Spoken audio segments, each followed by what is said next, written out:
આકાશવાણી અમદાવાદ વડોદરા પ્રાદેશિક સમાચાર સિમ્પલ ઠક્કર વાંચે છે. સૌપ્રથમ મુખ્ય સમાચાર. રાજ્યમાં 82,84,000 હેક્ટર એટલે કે કુલ સરેરાશ વાવેતર વિસ્તારના 96% વિસ્તારમાં વાવેતર થયું. 6 કિલોવોટ ક્ષમતા સુધીના સોલાર રૂફટોપના જોડાણ માટે ચાર્જ નહીં વસૂલાય. સુરતના અડાજણ ખાતે કેન્દ્રીય જળશક્તિ મંત્રી સી.આર. પાટીલ અને ગૃહ રાજ્યમંત્રી હર્ષ સંઘવીના હસ્તે સાયબર સંજીવની 3.0 અભિયાનનો શુભારંભ. અંબાજીમાં ભાદરવી પૂનમના મેળામાં આવતા પદયાત્રીઓ માટે 3.25 લાખ કિલો મોહનથાળ બનાવવામાં આવશે. અને પ્રધાનમંત્રી નરેન્દ્ર મોદીએ 29મી સપ્ટેમ્બરે આકાશવાણી પર મન કી બાત કાર્યક્રમ માટે લોકોના વિચારો અને સૂચનો મોકલવા જણાવ્યું છે. સમાચાર વિગતવાર. આ ચોમાસામાં રાજ્યમાં અત્યાર સુધીમાં સરેરાશ 43 ઇંચ વરસાદ પડ્યો છે, જે સરેરાશ 35 ઇંચની સરખામણીમાં 122% વધુ છે.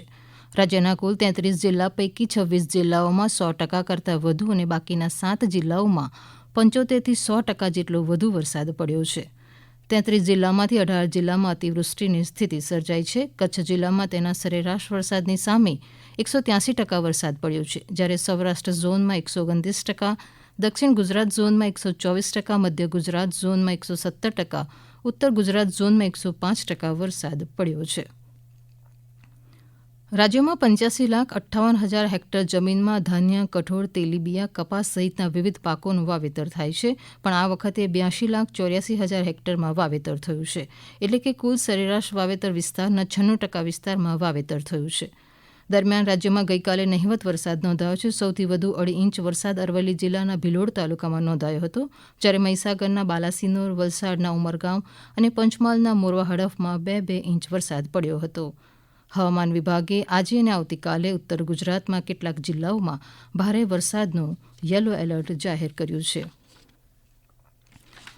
પાટણ શહેર સહિત સમગ્ર પંથકમાં અતિભારે વરસાદના કારણે ખેડૂતોના પાકને થયેલા નુકસાનનું વળતર ચૂકવવાની માંગણી પાટણના સાંસદ ભરતસિંહ ડાભીએ મુખ્યમંત્રીને પત્ર લખીને કરી છે. શ્રી ડાભીએ પત્રમાં જણાવ્યું કે પાટણ લોકસભા સંસદીય મત વિસ્તારમાં આવતા પાટણ, ચાણસ્મા, રાધનપુર, કાંકરેજ, સિદ્ધપુર, ખેરાડુ અને વડગામ વિધાનસભામાં આવતા તાલુકામાં વરસેલા અનરાધાર વરસાદના પરિણામે ખેડૂતોના ખેતી અને બાગાયતી પાકને વ્યાપક પ્રમાણમાં નુકસાન થયું છે. ખેડૂતોને થયેલા આર્થિક નુકસાનનો રાજ્ય સરકાર દ્વારા તાત્કાલિક સર્વે કરી ઝડપભેર સહાય મંજૂર કરવામાં આવે તેવી વિનંતી કરવામાં આવી છે.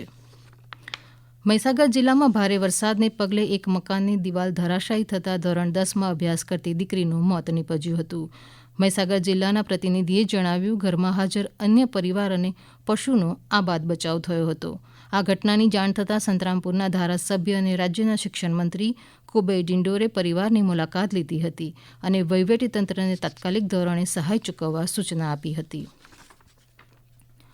પ્રધાનમંત્રી સૂર્યઘર યોજના અંતર્ગત સોલાર રૂફટોપ પોલિસીમાં કેટલાક મહત્વપૂર્ણ વીજ ગ્રાહકલક્ષી સુધારા કરાયા છે, જેમાં 6 કિલોવોટ ક્ષમતા સુધી ગ્રાહક પાસેથી જોડાણ પેટે લેવાતા ₹2,000 સુધીનો ખર્ચ હવે લાયસન્સ ધારક કંપની ચૂકવશે, જ્યારે 10 કિલોવોટની ક્ષમતાનું કનેક્શન મેળવવા માટે ટેકનો ફિઝિબિલિટી રિપોર્ટની જરૂરિયાતને દૂર કરી દેવાઈ છે. ગુજરાત વિદ્યુત નિયામક પંચ જરકે બહાર પાડેલા નોટિફિકેશનમાં આ જાણકારી આપવામાં આવી છે. સૌર ઉર્જાને પ્રોત્સાહન આપવાના ઉદ્દેશ્યથી વર્ષ 2024-25માં રાજ્યની વિવિધ સરકારી ઇમારતો પર 48 મેગાવોટની સોલાર રૂફટોપ સિસ્ટમ સ્થાપિત કરાશે. ઉલ્લેખનીય છે કે ચાલુ વર્ષે સોલાર રૂફટોપ સ્થાપિત કરવા માટે રાજ્ય સરકાર દ્વારા ₹177 કરોડની જોગવાઈ કરવામાં આવી છે. હાલ 56.8 મેગાવોટ ક્ષમતાની 3,000થી વધુ સોલાર રૂફટોપ સિસ્ટમ સક્રિય છે. ગુજરાતમાં પુનઃપ્રાપ્ય ઉર્જાનું ચાલુ વર્ષમાં 24,765.3 મિલિયન યુનિટ ઉત્પાદન થયું છે, જેમાં 9,637 MU સોલાર, 14,201 MU પવન, 885.325 MU હાઇડ્રો, 69 સ્મોલ હાઇડ્રો અને 42 MU બાયોમાસ અને બગાસ છે. મુખ્યમંત્રી ભૂપેન્દ્ર પટેલના નેતૃત્વમાં રાજ્યમાં સૂર્યશક્તિને મહત્વની ઉર્જા શક્તિ તરીકે વિકસાવીને ગુજરાત અગ્રેસર ભૂમિકા નિભાવી રહ્યું છે. સુરતના અડાજણ ખાતે ગઈકાલે કેન્દ્રીય જળશક્તિ મંત્રી સી.આર. પાટીલ તથા ગૃહ રાજ્યમંત્રી હર્ષ સંઘવીના હસ્તે સાયબર સંજીવની 3.0 અભિયાનનો શુભારંભ કરવામાં આવ્યો છે. સુરતને સાયબર સેફ બનાવવા અને સુરતીઓને ઓનલાઈન છેતરપિંડીથી બચાવવા માટે સુરત શહેર પોલીસ અને સાયબર સુરક્ષા સેતુના સહયોગથી આ અભિયાનનો પ્રારંભ કરાયો છે. આ પ્રસંગે શ્રી પાટીલે જણાવ્યું હતું કે સાયબર ક્રાઇમનો ભોગ બનતા લોકોએ પોલીસને ખુલ્લા મને પોતાની વાતો મૂંઝવણો અને સાચી હકીકતો જણાવી દેવી જોઈએ જેથી તેઓ ઝડપભેર કાર્યવાહી કરી શકશે નાગરિકો સાયબર ફ્રોડના કિસ્સાઓમાં સાયબર હેલ્પલાઇન નંબર 1930 ઉપર કોલ કરીને સહાયતા મેળવવા સાથે ફરિયાદ કરી શકે છે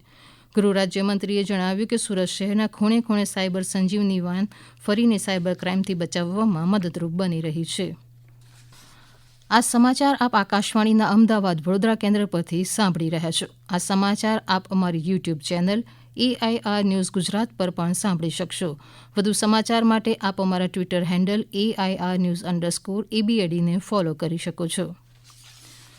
central board of secondary education CBSE ધોરણ 10 અને ધોરણ 12ની બોર્ડની પરીક્ષાના ફોર્મનું રજીસ્ટ્રેશન શરૂ કર્યું છે વિદ્યાર્થીઓ આગામી 4 ઓક્ટોબર સુધી ફોર્મ ભરી શકશે CBSE દ્વારા તૈયાર કરવામાં આવેલા પરીક્ષા સંગમ પોર્ટલ પર શાળા દ્વારા તેમના વિદ્યાર્થીઓનું રજીસ્ટ્રેશન કરાવવાનું રહેશે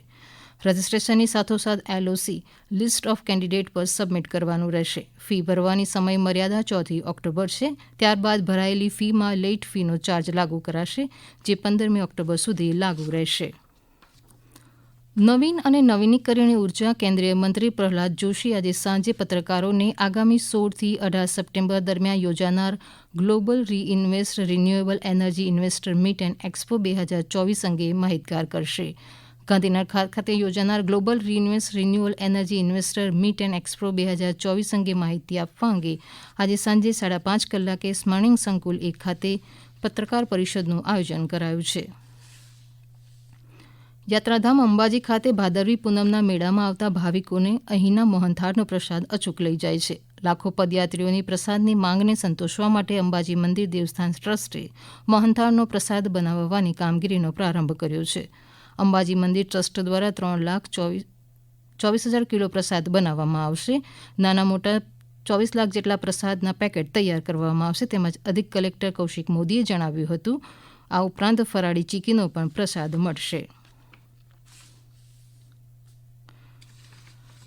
પ્રધાનમંત્રી નરેન્દ્ર મોદી આ મહિનાની 29મી તારીખે આકાશવાણી પરથી મન કી બાત કાર્યક્રમમાં દેશ વિદેશના લોકો સાથે તેમના વિચારો રજૂ કરશે માસિક રેડિયો કાર્યક્રમની આ 114મી કડી હશે લોકો ટોલ ફ્રી નંબર 1-800-11-7800 પર પોતાના વિચારો અને સૂચનો રજૂ કરી શકે છે આ ઉપરાંત 1922 પર મિસ્ડ કોલ કરવાથી SMS પર મળેલી લિંક ઓપન કરીને પણ પ્રધાનમંત્રીને પોતાના સૂચનો રજૂ કરી શકશે આ ઉપરાંત નરેન્દ્ર મોદી એપ અથવા માય GOV ઓપન ફોરમ પર પણ ઓનલાઈન રજૂઆત કરી શકાશે 27 સપ્ટેમ્બર સુધી સૂચનો સ્વીકારવામાં આવશે મન કી બાત કાર્યક્રમનું પ્રસારણ 29મી સપ્ટેમ્બરે સવારે 11 વાગે આકાશવાણી અને દૂરદર્શનના તમામ નેટવર્ક AIR ન્યૂઝ વેબસાઇટ અને news on air mobile app પર પણ કરવામાં આવશે આ ઉપરાંત AIR news DD news PMO અને માહિતી પ્રસારણ મંત્રાલયની યુટ્યુબ ચેનલો પર પણ તેનું જીવંત પ્રસારણ કરવામાં આવશે હિન્દી પ્રસારણ બાદ તરત જ આકાશવાણી પર પ્રાદેશિક ભાષાઓમાં કાર્યક્રમનું પ્રસારણ કરવામાં આવશે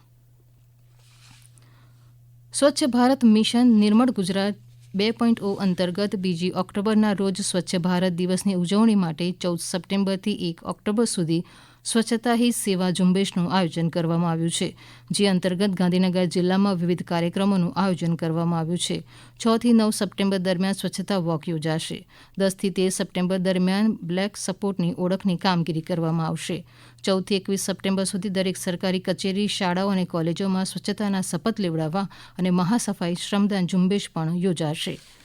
અંતમાં મુખ્ય સમાચાર રાજ્યમાં 82,84,000 હેક્ટર એટલે કે કુલ સરેરાશ વાવેતર વિસ્તારના 96% વિસ્તારમાં વાવેતર થયું 6 કિલોવોટ ક્ષમતા સુધીના સોલાર રૂફટોપના જોડાણ માટે ચાર્જ નહીં વસૂલાય સુરતના અડાજણ ખાતે કેન્દ્રીય જળશક્તિ મંત્રી CR પાટીલ અને ગૃહ રાજ્યમંત્રી હર્ષ સંઘવીના હસ્તે સાયબર સંજીવની 3.0 અભિયાનનો શુભારંભ અંબાજીમાં ભાદરવી પૂનમના મેળામાં આવતા પદયાત્રીઓ માટે 3.25 લાખ કિલો મોહનથાળ બનાવવામાં આવશે અને પ્રધાનમંત્રી નરેન્દ્ર મોદીએ 29મી સપ્ટેમ્બરે આકાશવાણી પર મન કી બાત કાર્યક્રમ માટે લોકોના વિચારો અને સૂચનો મોકલવા જણાવ્યું છે આકાશવાણીના અમદાવાદ વડોદરા કેન્દ્ર પરથી પ્રાદેશિક સમાચાર પૂરા થયા